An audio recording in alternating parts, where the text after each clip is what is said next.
Minu nimi on Käru Väljaots, ma olen 3. kursuse õpilane ja ma kandideerin presidendiks. Õpilasesinduse presidendiks. Usun, et suudan meie koolielu teha vingemaks, huvitavamaks, aktiivsemaks, toredamaks, meeldivamaks sulle, mulle, meile kõigile. Sellel aastal olen juba korraldanud spordinädala raames korvpalliturniiri, mis meeldis tegelikult õpilastele nagu nii väga, et varsti korraldame pikema, põhjalikuma klassidevahelise turniiri, mis on minu arust väga vinge.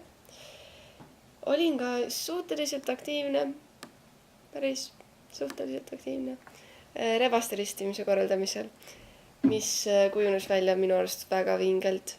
Ja see tõi nii esimesi, 3. kui ka 4. kursuseid, kes osalesid palju rohkem kokku. Ja ma arvan, et see on üks minu terve aasta prioriteetidest. Et me suhtleksime omavahel, sest et ma ei teadnud 2 aastat, kes mu paralleeliklass on. Ja nüüd mõni inimene, ma suhtlen temaga põhimõtteliselt igapäevaselt. Nad on väga toredad. Sellel õppeaastal on teiseks prioriteediks on tegelikult meelelahutusüritused, koolisisesed.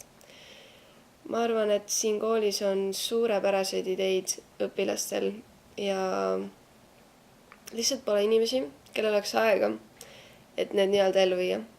Seega, kui sul on üritus või viktoriin, mingi kontsert, mingi tantsuvõistlus, mida iganes, siis otsi mind kooli pealt ülesse, paneme plaani paika, räägime läbi, korraldame ära ja ma arvan, et see kooliaasta tuleb väga vinge, absoluutselt igas mõttes. Nii et jah, valige ära Väljaotsa õpilasesinduse presidendiks. Tšau! Tegin nalja, ma ei lähe kuhugi, ma olen terve see aasta veel siin. Ja.